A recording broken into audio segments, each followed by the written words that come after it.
Hi guys, it's Nicole. Today I am going to talk to you about being conditioned to staying in an employee role.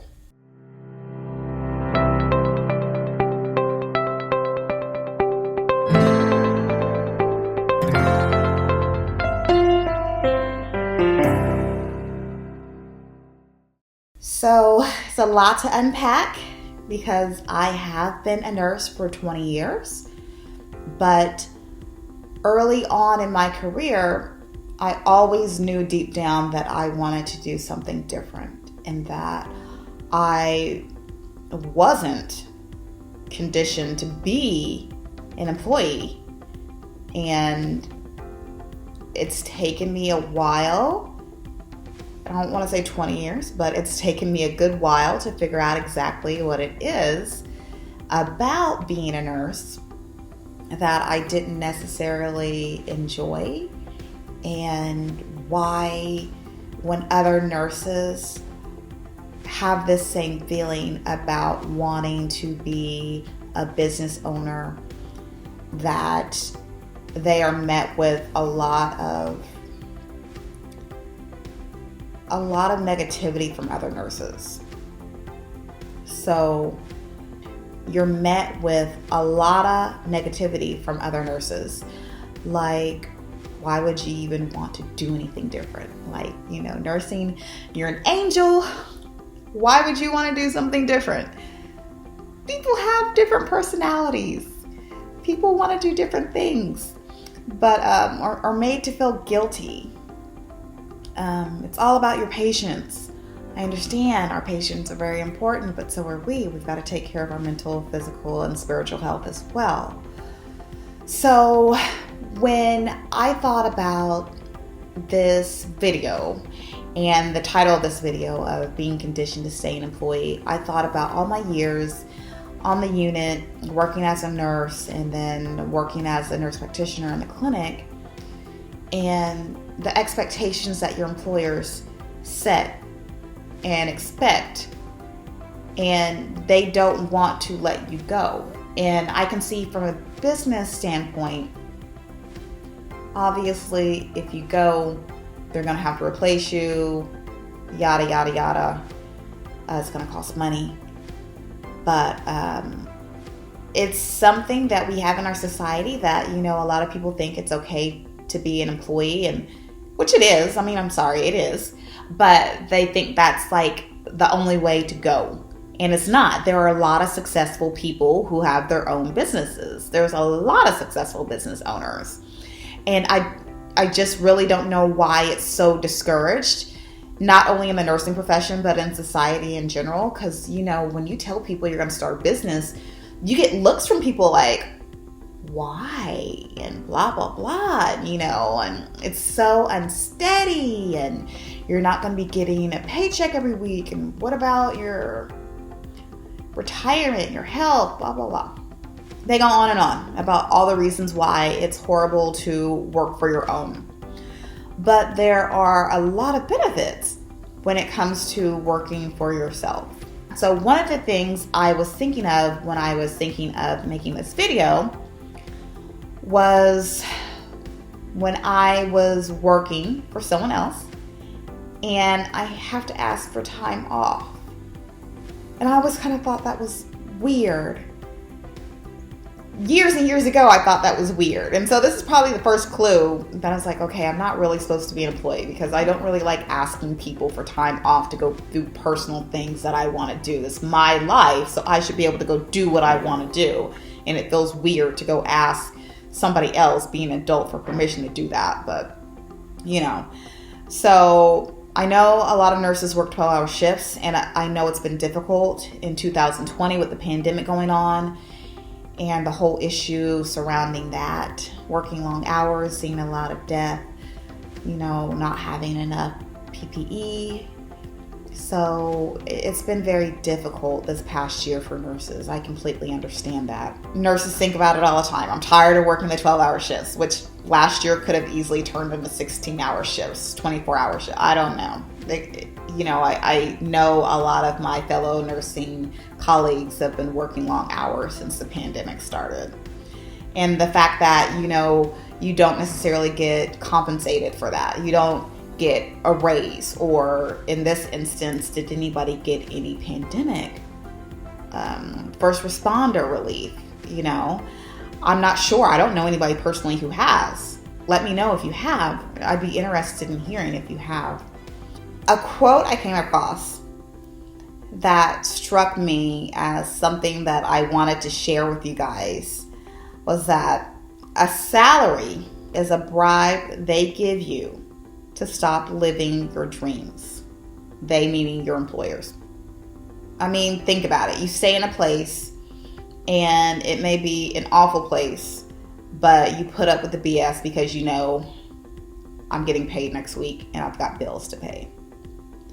So you're technically under these golden handcuffs because, they can treat me however they want because they know I need a paycheck.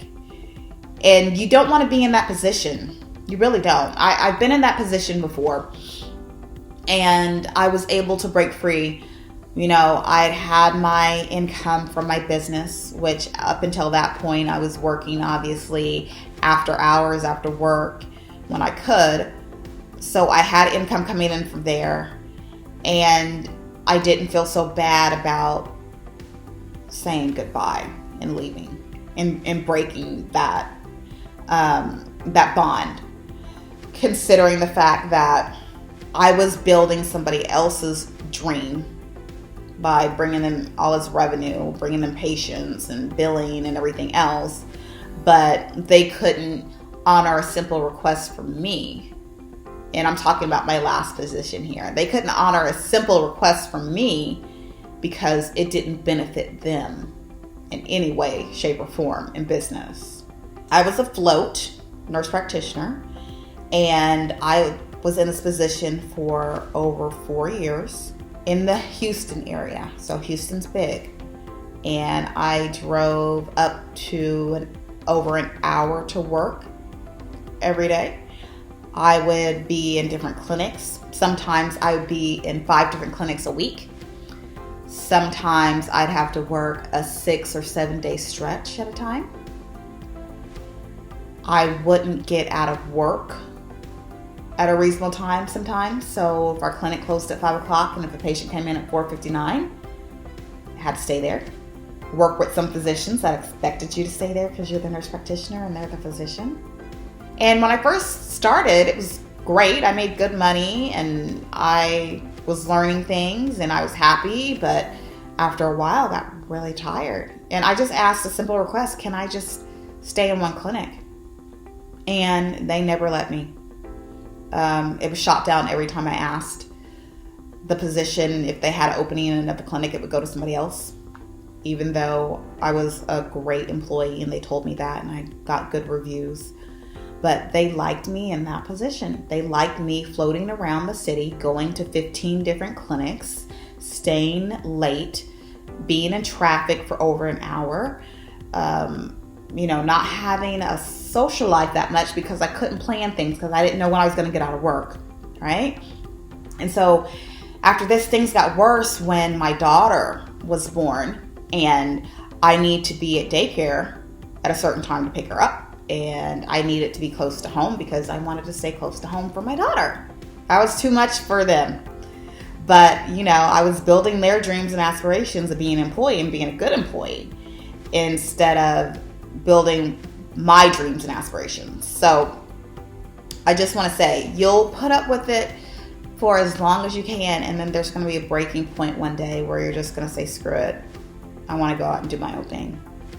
And you won't necessarily care about not getting a steady paycheck every 2 weeks, and you'll find a way to live and thrive off of you and your business and having income coming in different forms than just a standard paycheck.